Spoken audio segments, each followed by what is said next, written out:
नमस्कार, मैं हूं आपके साथ प्रीति और आप देख रहे हैं बिहार न्यूज। खबर सासाराम से है, जहां केंद्र सरकार के निर्देश पर प्रखंडवार दिव्यांगता जांच शिविर का आयोजन किया जा रहा है। इसके तहत नेत्र तथा अस्थि दिव्यांगता जांच के लिए कैंप लगाई गई, जिसमें 6 साल से लेकर 18 साल तक के दिव्यांगजनों का स्वास्थ्य जांच कर सबको प्रमाण पत्र निर्गत की जाएगी।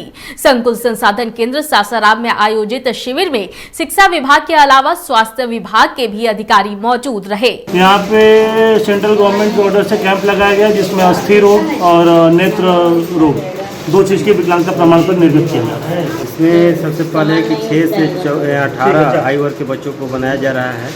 ये सुप्रीम कोर्ट के आदेशानुसार एक प्रखंडवार कैंप का आयोजन किया गया। सहरसा पुलिस और एसटीएफ की टीम को एक बड़ी कामयाबी हाथ लगी है, जहां अरुणाचल प्रदेश से निकली शराब की बड़ी खेप सुपौल होते हुए सहरसा के रास्ते मधेपुरा जा रही थी, जहां सहरसा पुलिस ने सहरसा में ही उसे धर दबोच लिया। जब ट्रक की जांच की गई तो एक बड़ा खुलासा हुआ।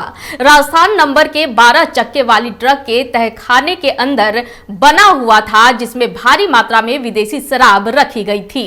सदर थानाध्यक्ष और डीएसपी प्रशिक्षित डीएसपी निशिकांत भारती इन लोगों के द्वारा त्वरित कार्रवाई करते हुए ट्रक का पीछा किया गया, बैरिकेडिंग की गई थी और पटुआहा के पास ट्रक पकड़ाया। उसका जो ट्रक का चालक है, शायद ओनर भी वही है, कौशिक, जो कि रहने वाला है बागपत यूपी का, उसको पकड़ा गया। जब ट्रक को खोला गया तो उसमें एक तहखाना टाइप वेल्डिंग करके बनाया गया है, जो कि यूनिक टाइप का ही केस है। तो मैकडॉवेल कंपनी की ये ब्रांड की ये शराब बरामद हुई है। 5706 लीटर शराब की बरामदगी की गई है। ये बड़ी कार्रवाई है एलटीएफ और सहरसा पुलिस की। राजस्थान के उदयपुर में हुए कन्हैया लाल की निर्मम हत्या का विरोध अब तूल पकड़ता जा रहा है और इसी कड़ी में आज बेगूसराय में भी बजरंग दल के कार्यकर्ताओं ने राजस्थान के मुख्यमंत्री अशोक गहलोत के विरुद्ध नारेबाजी की और पुतला भी दहन किया।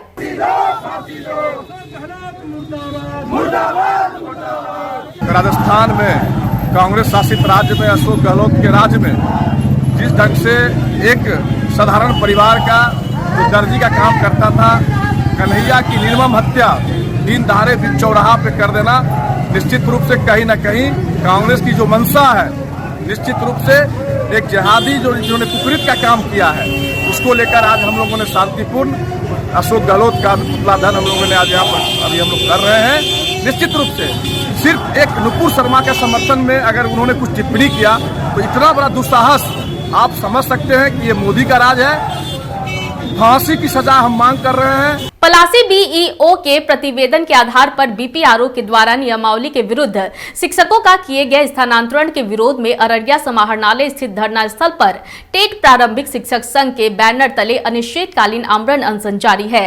प्रदर्शनकारी शिक्षकों का कहना है कि चुनावी रंजिश को लेकर पलासी प्रखंड के वर्तमान प्रमुख और पलासी बीईओ के मिलीभगत से शिक्षकों का नियमावली के विरुद्ध स्थानांतरण किया गया है। मेरा जो है ना गलत तरीके से नियोजन इकाई द्वारा मेरा ट्रांसफ़र किया गया है, तो इसीलिए हम लोग पलासी प्रखंड के हैं और हम लोग जब तक हमारी मांगें पूरी नहीं होगी तब तक हम लोग अनशन पर आज से बैठे हुए हैं। गलत नियत के तहत जो मेरा ट्रांसफ़र कर दिया गया है, नियमावली को ताक में रख के जो है जबरन जो है मेरा ट्रांसफ़र जो है रूपेश श्यामपुर स्कूल में कर दिया गया है।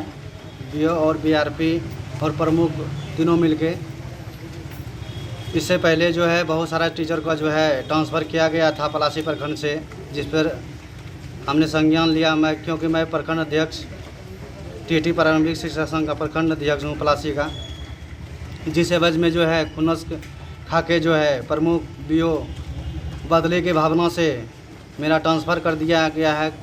बिहार में कभी पुलिस की गाड़ी की हेडलाइट में तो कभी दरी पर बैठाकर परीक्षा होने की तस्वीरें सामने आती रही है।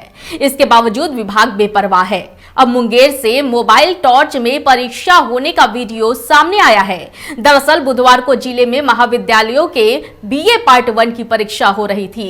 आरडी एंड डीजे कॉलेज में दोपहर 11 बजे से दोपहर 12:30 बजे तक इतिहास की परीक्षा हुई। इस परीक्षा में अचानक मौसम खराब होने के कारण परीक्षा हॉल में अंधेरा छा गया। परीक्षार्थियों ने वर्जित होने के बावजूद भी मोबाइल के टॉर्च के सहारे परीक्षा देना शुरू कर दिया। सत्र 20-23 का हिस्ट्री का सब्सिडी का परीक्षा चल रहा है। है। मौसम खराब होने की वजह से परीक्षा हॉल में अंधेरा है और परीक्षा विभाग की व्यवस्था देखिए कि कितनी दयनीय है कि वहाँ पे बिजली नहीं है, वहाँ पे लाइट नहीं है, वहाँ पंखा नहीं है और छात्र मोबाइल की लाइट जलाकर मजबूरी में परीक्षा दे रहे हैं।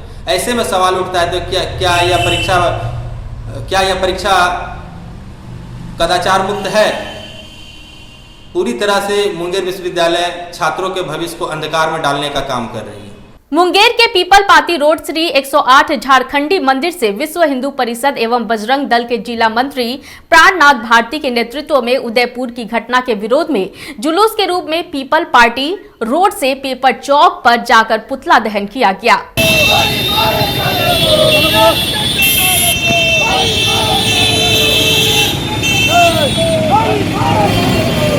अंबा थाना क्षेत्र के नवीनगर अंबा पथ के बतरे नदी के समीप बुधवार की देर शाम एक अज्ञात वाहन की चपेट में आने से अंबा बाजार के फूल व्यवसायी दीपू मालाकार की जान चली गई।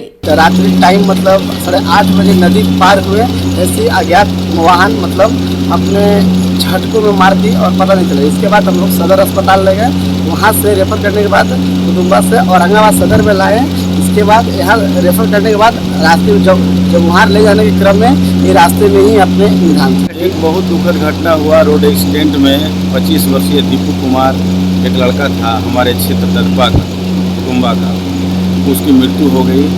उसके परिजन सदर अस्पताल आए और फिर पोस्टमार्टम हाउस अभी आए हुए हैं पोस्टमार्टम के लिए और 2 घंटे से लगभग ये लोग डेड बॉडी लेके यहाँ पे खड़ा हुआ, लेकिन संवेदनहीन हो गया है यहाँ का जो हॉस्पिटल का व्यवस्था है।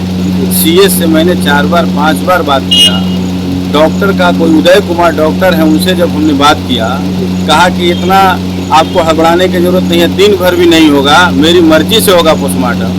तो हम जानना चाहते हैं जिला प्रशासन से, डीएम साहब से भी हम आग्रह करते हैं कि ऐसे जो लापरवाह डॉक्टर हैं जो प्रताड़ित करते हैं, एक तो डेड बॉडी पड़ा हुआ है पोस्टमार्टम हाउस में, उनको आन के पोस्टमार्टम करना चाहिए। संवेदनहीन हो गई है यहाँ की सरकार। ऐसे यदि डॉक्टर रहेंगे तो विधि व्यवस्था की समस्या जब उत्पन्न होगी तो लोग पब्लिक को चाहते हैं कि कानून हाथ में ले, लेकिन यहाँ के पब्लिक बहुत अच्छे हैं, वो चाहते हैं कि सारी बात से जिला प्रशासन को अवगत करा दे। डीएम साहब को भी बताएंगे, अभी हमने फोन लगाया था। उधर गया के इस्कॉन मंदिर में पहली बार भव्य रथ यात्रा निकाली जाएगी। इस बात की जानकारी मंदिर के अध्यक्ष जगदीश श्याम दास ने देते हुए बताया कि दोपहर 1 बजे रथ में श्री जगन्नाथ, बलदेव और सुभद्रा महारानी विराजमान रहेंगी। रथ 35 फीट ऊंचाई के साथ रथ फूलों से सुसज्जित रहेगी। श्री जगन्नाथ, बलदेव, सुभद्रा महारानी का रथ यात्रा महामहोत्सव तो कल 1 जुलाई को ये रथ यात्रा महामहोत्सव है और कल दोपहर को 1 बजे श्री जगन्नाथ, बलदेव, सुभद्रा महारानी रथ के ऊपर विराजमान करेंगे और पूरे रथ का भी सजावट हो जाएगा अच्छी तरह से, फूलों से, लाइट से, और यहाँ पे आरती होगी और उसके बाद फिर 56 भोग लगेगा और इसके बाद फिर यहाँ से रथ निकलेगी गेवल बीघा होते हुए Kashinath Mod, Civil Lines, Kedarnath Market, G B Road, Tekari Road, Bata Mod, then Swarajpuri road, फिर काशीनाथ मोड़ होते हुए जयप्रकाश झरना, फिर इस्कॉन मंदिर में आगे पहुंचेगी। पुलिस के सभी दावों के बाद भी जिला मुख्यालय से लेकर सभी प्रखंडों में लॉटरी का खेल चल रहा है। धंधा चलाने वाले पुलिस प्रशासन से बेखौफ होकर दिन रात चला रहे हैं। इस खेल में धंधेबाज मालामाल हो रहे हैं तो जनता कंगाल बन रही है।